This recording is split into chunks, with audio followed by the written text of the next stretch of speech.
Bismillahirrahmanirrahim. Baik, Assalamualaikum warahmatullahi wabarakatuh. Perkenalkan, nama saya Muhammad Arta Rafi Saputra dengan NIM 2502016084, Program Studi Administrasi Publik Universitas Mula Warman. Hari ini saya akan mempresentasikan analisis mengenai penggunaan mode inkremental dalam proses kebijakan publik di Indonesia dengan studi kasus yang sangat relevan, yaitu kebijakan penyesuaian bahan bakar minyak atau BBM.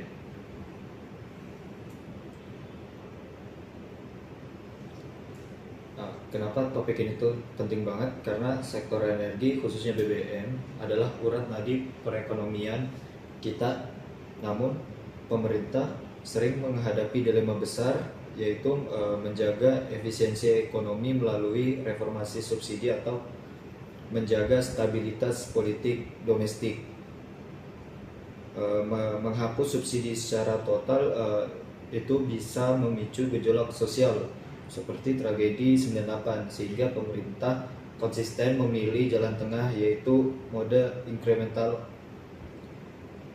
yaitu dengan tetap memberikan subsidi kepada masyarakat. Secara etimologis, inkremental berarti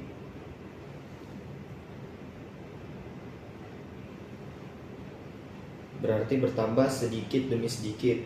Konsep ini tuh dipopulerkan oleh Charles Lindblom melalui istilah The Science of Muddling Through. Intinya, kebijakan baru dipandang sebagai variasi kecil dari kebijakan yang sudah ada sebelumnya, bukan sebuah perubahan radikal yang menyeluruh. Pengambilan kebijakan itu punya keterbatasan informasi dan waktu.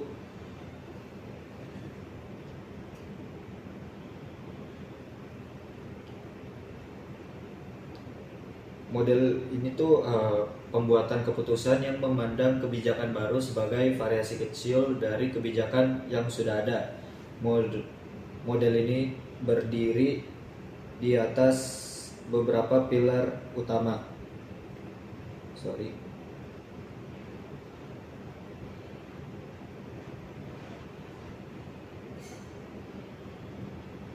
Yang pertama ada bounded rationality, yaitu mengakui bahwa manusia memiliki keterbatasan informasi dan kemampuan kognitif untuk menganalisis semua alternatif secara sempurna. Kedua, ada successive limited comparison, yaitu pengambilan kebijakan hanya membandingkan kebijakan saat ini dengan beberapa alternatif yang perbedaannya tidak drastis. Ketiga, ada partisan mutual adjustment. Kebijakan adalah negosiasi antar berbagai kelompok kepentingan yang saling menyesuaikan posisi politik mereka. Terus yang keempat ada remedial dan serial. Kebijakan dibuat untuk memperbaiki kesalahan kecil dari kebijakan sebelumnya secara terus-menerus, bukan untuk mencapai tujuan ideal dalam satu langkah besar.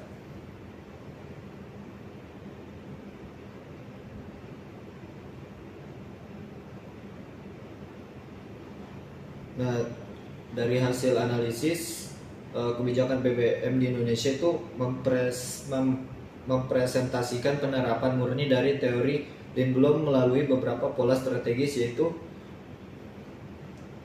seperti yang saya sebutkan tadi ya.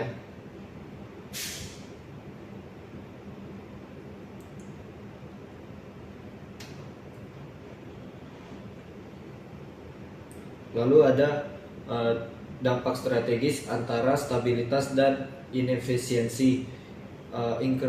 Inkrementalisme di Indonesia itu berhasil menjaga integrasi sosial, namun memiliki opportunity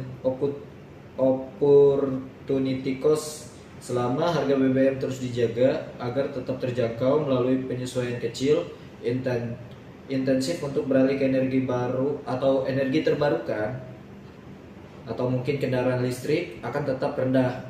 Hal ini tuh menyebabkan masalah struktural ketergantungan energi fosil yang tidak pernah benar-benar terselesaikan secara tuntas.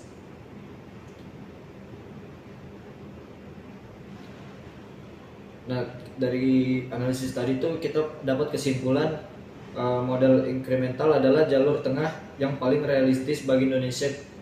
Bagi Indonesia, kebijakan penyesuaian BBM membuktikan bahwa dalam sistem demokrasi, teknokrasi harus selalu berkompromi dengan stabilitas sosial meskipun itu dianggap lambat oleh para ekonom murni. Pendekatan Madling-Truk ini tuh terbukti efektif sebagai katup pengaman nasional selama puluhan tahun. Lalu ini saran dari saya tuh, pemerintah harus meningkatkan akurasi kemiskinan agar setiap langkah incremental